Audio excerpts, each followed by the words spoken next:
Here. Please stand. Councilman Ryman, give us a word of prayer, please. Heavenly Father, we thank you for this time together here this evening. We thank you for our city. We ask you to be with us in our meeting tonight. Be with everything is said and done. These things we ask in your name, and amen. Thank you, Council. Please remain standing for Pledge of Allegiance. Margie.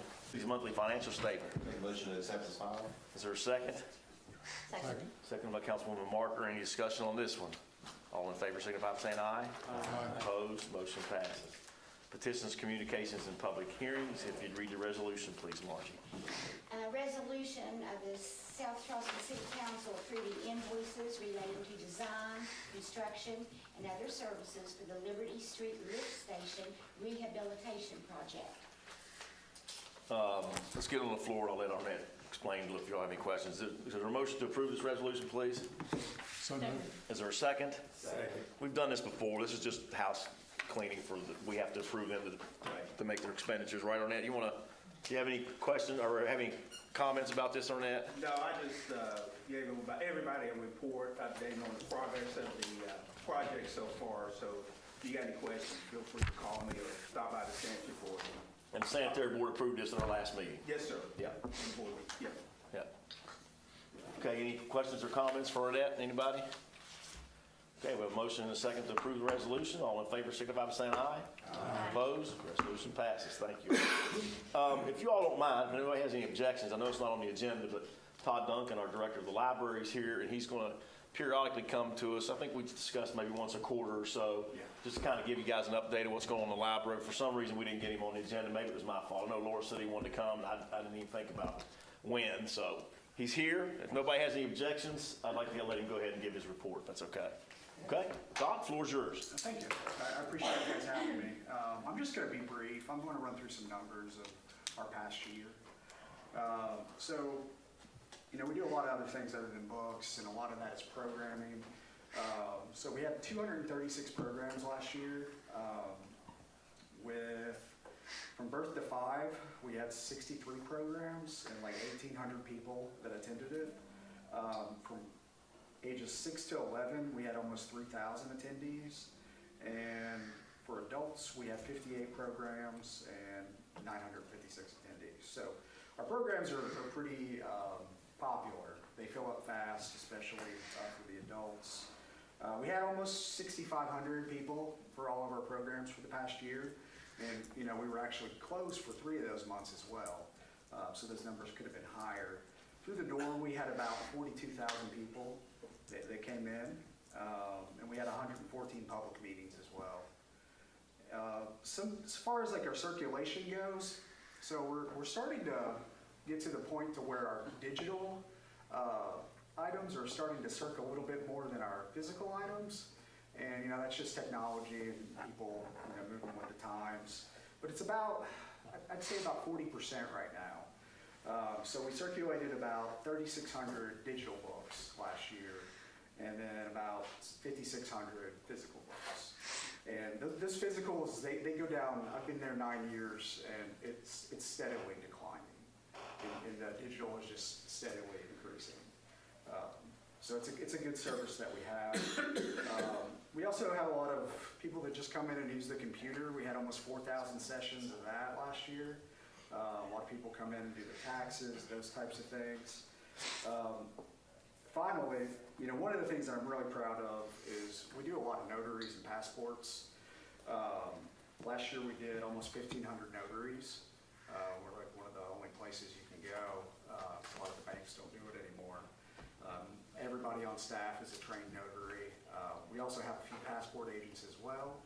We did 400 applications last year for passports. We recently hired a full-time passport agent, and those numbers have started doubling. So we're doing a lot more, so that I anticipate that number being a lot larger next year. And the last thing is we're in the final stages of becoming a TSA pre-check agency. I just got fingerprinted this week. It's a fairly intensive process. You got to go through federal background checks. We're going to have about 5 people on staff that are going to be able to do that. But we hope that our full-time passport agent will handle most of those appointments. They're like between 5 to 10 minutes pops, like really quick, in and out kind of thing. So we're looking forward to that because the Cross Lanes Staples, they do it right now, but they're going to be shutting down. So we anticipate getting about 300 appointments a month for that. So it's something to look forward It's a good addition. That's a good addition. Yeah, it's great. Yeah. to. And it's extra income as well. We get about $5 for each appointment. So we're probably looking at like $1,500 to $2,000, you know. It's a little bit. But yeah, that's Great that's service to all offer our community. It is. I think it's great. It is, yes, it is. I do too. Yeah, it was a lengthy process getting all that done. I had every single fingerprinted the other day. But that's all I have, Mayor. Guys, anybody got any questions for Todd? Anybody? Thank you, sir. Thank you. We'll get you on the agenda next time. Okay. Okay. All right, so, consideration of any bids? Yes. Councilman. The Finance Committee of the South Charleston City Councils met and considered the following bid, which was obtained at government contract pricing in accordance with the provisions of the South Charleston Charter and ordinances. And after careful consideration, it is the recommendation of the Finance Committee to award the following bid. McNeil Fence Company, 300-foot length, 6-foot tall fence material, $12,585.50. All items are within the budget amount for these purchases and will be paid for from the fiscal year 2025 funds from the park line items. This is a motion. Is there a second? Second. Seconded by, who was that? I'm sorry. Mr. Councilman Reimer? And No, No, it's Ken, Ms. Kent, Reimer. voices unless you throw your voice, Bob. No. Any questions or comments on this from anybody? Roll call vote, please, Marty. Councilman DeFilippo. Yes. Councilman Spurlock. Yes. Councilman Smolder. Yes. Councilwoman Marker. Yes. Councilman Stryder. Yes. Councilman Lilly. Yes. Councilman Reimer. Yes. Councilwoman Walker. Yes. Mayor Moss. Yes. That's it. Anything else, Dave? No, sir. Okay. And I need that, I don't have that in mine. Don't have that. I emailed it. Okay. Okay. I'll get it. Straight on to our department heads. Department head reports. I'll report on the subject of last meeting, but I'll let you guys go first if anybody's got anything. Anybody have anything? Mayor, we have a Rock and Gym show this weekend, Saturday and Sunday, 10 to 5, down at the community center. Okay. Yes, sir. I just wanted to say, September 21st, when we had Tommy's wedding up there, the staff at Little Creek was excellent. The food was excellent. Good.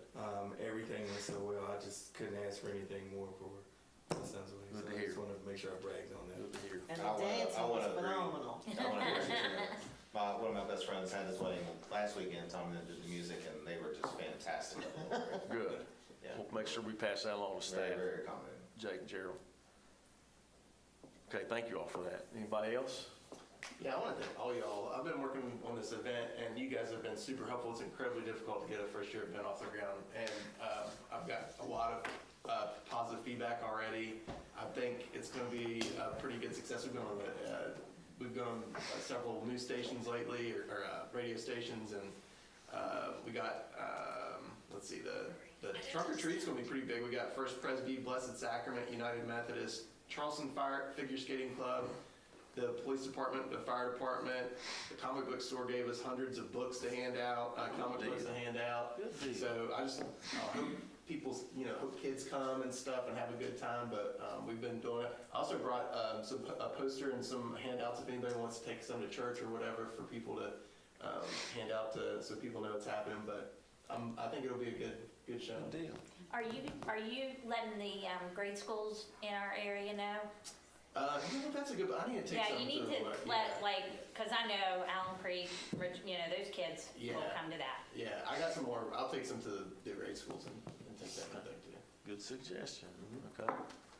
All right. Anything else, Wes? You good? I'm good. Anybody? So last meeting, we had this discussion about our cats. Yep. And so, as I told you all would, I followed up. I talked to the director of the Kanawha County Kennel, and basically, the program is how we described it.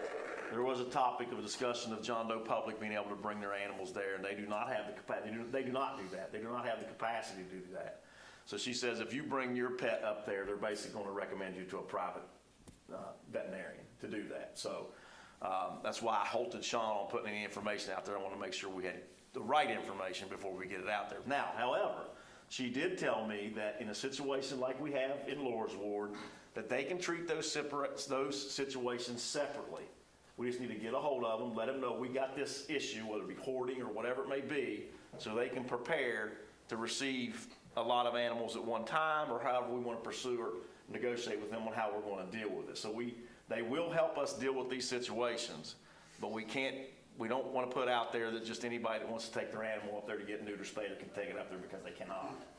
Okay, so she only takes from our humane officer, and it's the same deal she has with the other municipalities in the county. Now, I'm sure somebody's taken a pet up there and they've taken it, and somebody will say, well, I took mine. Well, I'm sure they probably have. But as a routine, they do not. So, I then in turn had a discussion with the owner of Rock Lake Veterinarian Clinic down in Spring Hill.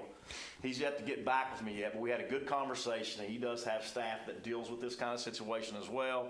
We're going to sit down with them, our staff and his staff. We're going to sit down and see if there's some kind of a partnership we can have with them, and to try to help us out in any way when we come across these problems. But and back to the director, what I did want to mention to you too is she mentioned, because I told her we're going to court, we're doing this. She said, well, that's exactly what we'd have to do.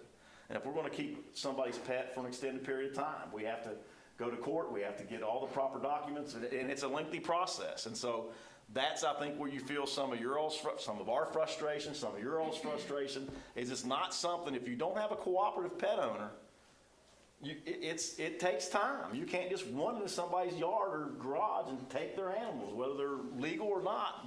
By our ordinances, people still have rights in this country, right? We can't just go on private property, just rip them out from their hands. So I think what we're doing is basically all we can do right now, and I think the court case is now the 28th of October for this particular situation. So that's where we're at with this, and when I get more information from the private veterinarian group we're going to have a discussion with, we'll report back to you. But right now, that's where everything sits. Okay? Yes? I do have a question. Do we have any kind of ordinance on the number of Yes. animals you? Yes, two. Yes. So, Unless they go to the property board and get a special permit, and they have to prove that by having more than 2 animals, they're not creating a nuisance to their neighborhood. Then they can get a special permit from the property board to allow them to have more than 1 pet. so do these people have that, do you think? No. That's why they're important. That's There's why. probably nobody in town that has that. But even I don't think there is, sis. There have been occasions there have been a few in our past that have had 3 or 4, but not somebody that's had 8 or 10 or 20 or 30 or whatever. That's not going. There's no way you can have that many pets in this community and live that close to somebody and not be a nuisance. There's just no way. You still have to do the process, though. You can't just go take. Yeah, you still have to do the process. You can't just go take 18 of them. Yeah. I like it when they Because you say, have well, to- they're not my cats. Yeah, that's what they do. What happens? Yeah. And Then look, we can- folks, Like the Peter bottom said, line right? is, Then we can go to the horse. this is one thing I was trying to say last council meeting, maybe I didn't do a very good job of it, but the people that are causing, like the issue that Laura's dealing with, those people are not going to come and go before the property board. They're not going to take things to the animals. They're not responsible pet owners.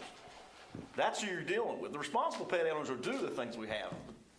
But again, unless there's something out there that we don't know about, this is the only situation right now we're dealing with, right? So I don't know that I would call it a huge problem in our city. It's a problem, and when Laura's going through is not good. It's a problem. It's not good. It's a problem. But it's an isolated problem for right now, anyway.